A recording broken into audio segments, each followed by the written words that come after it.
Hello dear students, मैं राधेश्याम यादव आप सभी का स्वागत करता हूं। जैसा कि आपके कॉलेज में कल रिपोर्टिंग है, आपको कौन कौन से डॉक्यूमेंट्स लेके जाने हैं इसके बारे में आपको इस वीडियो में पूरी जानकारी मिल जाएगी।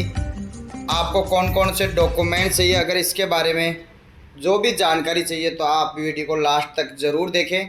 साथ ही अगर आप हमारे चैनल पे अभी तक नए हैं तो चैनल को सब्सक्राइब कीजिए, लाइक कमेंट और शेयर कीजिए।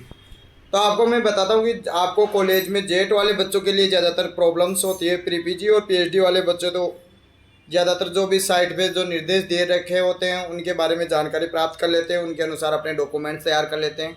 लेकिन जेट वाले बच्चों को उतनी जानकारी नहीं होती, उतनी सुविधाएँ उपलब्ध नहीं होती, साथ ही उनको पता नहीं होता कि क्या क्या डॉक्यूमेंट्स लेके जाना है। तो उनके लिए ये वीडियो बहुत ही ज़्यादा फ़ायदेमंद होने वाला है।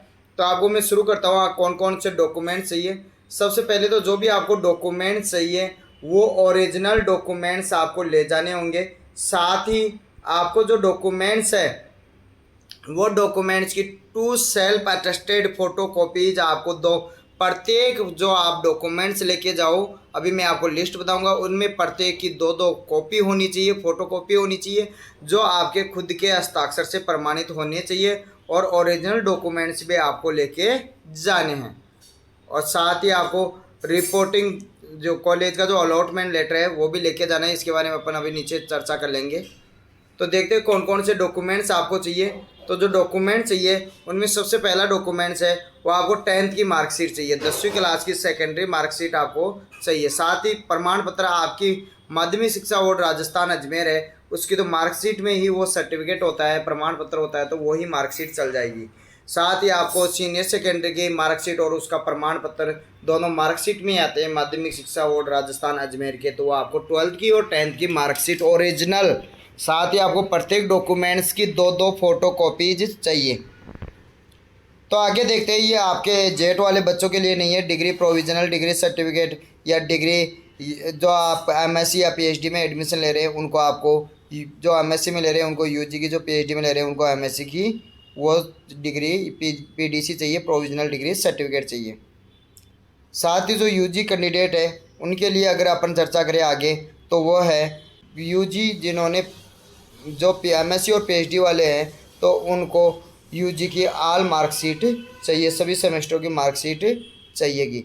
साथ ही अपन आगे चर्चा करें कि देखिए कि 5वां जो पॉइंट है वो क्या है, वो एमएससी, अगर जो पीएचडी में एडमिशन ले रहा है तो उसको एमएससी के आल जो सेमेस्टर्स होते हैं उनकी मार्कशीट उसमें होनी चाहिए।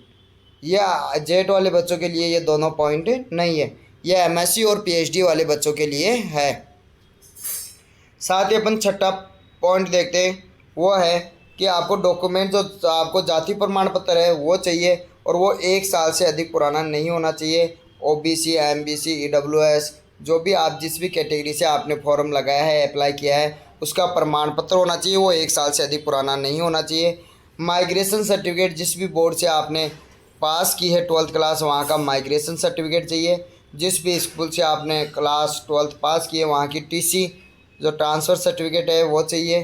साथ ही अगर आपने डिफेंस कोटे पर अगर आपका एडमिशन हुआ है तो डिफेंस कोटे का आपको सर्टिफिकेट चाहिए और वो सर्टिफिकेट उसी कैटेगरी के अकॉर्डिंग होना चाहिए जो आपने एप्लीकेशन फॉर्म भरते समय आपने जो कैटेगरी, क्योंकि डिफेंस में अलग अलग कैटेगरियाँ थी कि आपके पिताजी रिटायरमेंट है या वर्तमान में सर्विस में हैं, उसके हिसाब से जिस भी कैटेगरी के लिए आपने अप्लाई किया था उस कैटेगरी का प्रमाण पत्र यहाँ पर चाहिए।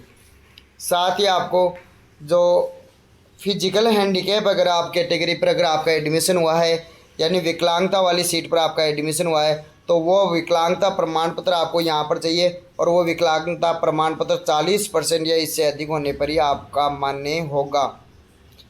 अगर जिन बच्चों ने 1 साल तैयारी की है या 2 साल तैयारी की है, इसके बाद जेट में एडमिशन हुआ है या एमएससी में 1-2 साल तैयारी करके या पीएचडी में 1-2 साल तैयारी करके एडमिशन हुआ है, तो उन सब बच्चों को यहाँ पर गैप सर्टिफिकेट बनाना होगा। ये आप जो भी तहसील स्तर पर जो भी स्टाम्प विक्रेता होता है, नोटेरी जो वकील वगैरह होता है, उनके अटेस्टेड किए हुए आपको स्टाम्प पे टाइप करवाना होता है गैप सर्टिफिकेट, तो वहाँ से ये प्राप्त कर लेना। डोमिसाइल सर्टिफिकेट, यहाँ पर आपको मूल निवास प्रमाण पत्र आपको चाहिए, जो कि आपको कौन सी जगह के रहने वाले हो उसका प्रमाण पत्र। साथ ही आपको राजस्थान से अगर आप बाहर से हैं तो आपको प्रूफ देना पड़ेगा रेजिडेंशियल का, अगर आप राजस्थान से बाहर है तो। साथ ही आपका आधार कार्ड चाहिए, आधार कार्ड आपका ओरिजिनल और 2 फोटोकॉपी दोनों इसकी चाहिए। साथ ही अंडरटेकिंग रैंकिंग ये भी आपको तहसील में बन जाएगा, जो भी स्टाम्प विक्रेता होता है उसके पास मिल जाएगा। अंडरटेकिंग या रैंकिंग का प्रमाण पत्र भी, शपथ पत्र जिसको कहते हैं, वह भी आपको चाहिए। साथ ही आपको 3 पासपोर्ट साइज़ फ़ोटो चाहिए। 3 पासपोर्ट साइज़ फ़ोटो आपको लेके जानी है रिपोर्टिंग के समय कॉलेज में। साथ ही काउंसलिंग का लेटर लेके जाना है, जो आपको सीट अलॉटमेंट हुई है उसका लेटर, भाई इस कॉलेज में मेरे को सीट मिल गई और आपने एक्सेप्ट करके जो प्रिंट निकाला था 1000 रुपये फीस जमा करके, वो प्रिंट चाहिए।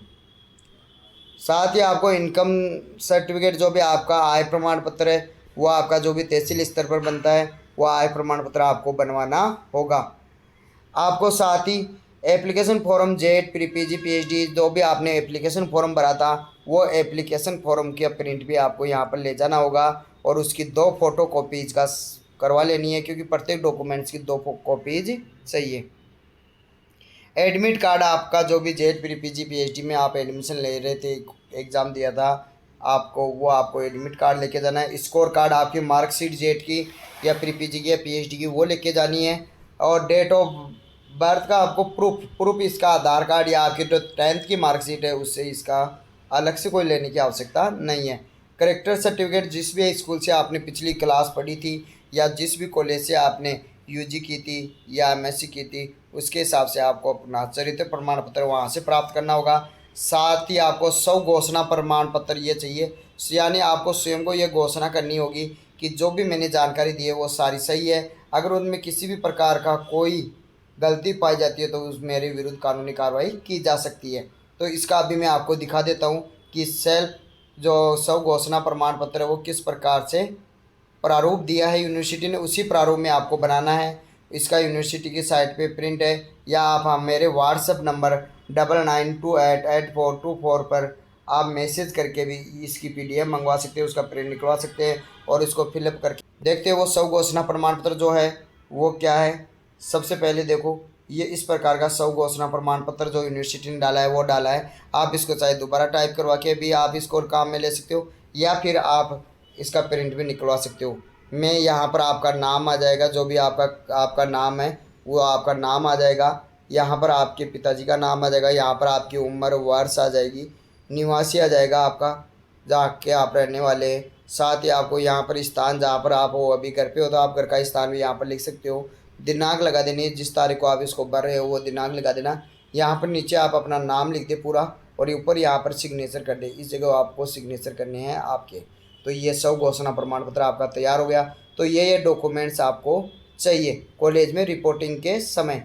साथ ही जिन बच्चों का अभी तक जेट कि में काउंसलिंग में नंबर नहीं आया है, या काउंसलिंग में कोई कॉलेज उनको अलॉट हो गई थी लेकिन वो बच्चे उस कॉलेज में नहीं जाना चाहते हैं, तो आपको अब स्पोर्ट काउंसलिंग का वेट करना चाहिए। जो स्पोर्ट काउंसलिंग है वो जो शुरू होगी 27/9/2022 को शुरू होगी। कब शुरू होगी? 27/9/2022 को शुरू होगी। 27/9/2022 को कब शुरू होगी?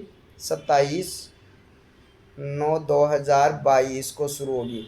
ये 27 से शुरू होके 29/9/2022 तक चलेगी। 29/9/2022 तक ये काउंसलिंग चलेगी, क्योंकि 22 को रिपोर्टिंग है। जो बच्चे रिपोर्ट नहीं कराएंगे उनके कॉलेज में सीटें खाली मानी जाएगी और उन पर फिर स्पोर्ट काउंसलिंग के द्वारा एडमिशन लिया जाएगा और स्पोर्ट काउंसलिंग ऑनलाइन की जाएगी। तो आप 27 तारीख के बाद में जिनको अभी तक कॉलेज नहीं मिला या कॉलेज मिल गया लेकिन एक्सेप्ट नहीं किया, रह गए किसी कारण से, तो उनको 27/9/2022 को दोबारा आपको ऑप्शन फॉर्म भरने होंगे। तो आप कौन कौन से डॉक्यूमेंट चाहिए इसके लिए मैं अलग से एक वीडियो जारी कर दूंगा 26 तारीख को, तो वो वीडियो देख सकते हो आप। ये जानकारी आप ज़्यादा से ज़्यादा बच्चों तक शेयर करें, ताकि ज़्यादा से ज़्यादा बच्चों को पता लग सके क्या क्या डॉक्यूमेंट्स उनको लेके जाने हैं रिपोर्टिंग के समय। रिपोर्टिंग 22 तारीख की है। 22 तारीख को आपको उस कॉलेज में वहाँ पर उपस्थित होना है। सारे डॉक्यूमेंट्स ओरिजिनल और प्रत्येक डॉक्यूमेंट्स की 2-2 कॉपियों का सेट, फ़ोटोकॉपीज़ का सेट, साथ ही आपको 3 पासपोर्ट साइज फ़ोटो भी लेके जाना है। अगर आप हमसे ऑनलाइन प्लेटफॉर्म पर भी जुड़ सकते हो, हमारा यूट्यूब चैनल जहां पर आप ये कल देख रहे हो अभी, वो एजी काका के नाम से है। टेलीग्राम चैनल भी हमारा एजी काका है, फेसबुक पेज एजी काका। और आप हमसे व्हाट्सएप द्वारा भी कोई सवाल आपका कोई हो या कोई किसी प्रकार की आपको कोई सुविधा चाहिए, हम आपकी अगर कोई सहायता कर सकते हैं, तो उसके लिए आप हमारे मोबाइल नंबर या व्हाट्सएप नंबर 9928842449 पर कॉल कर सकते हो, व्हाट्सएप मैसेज कर सकते हो।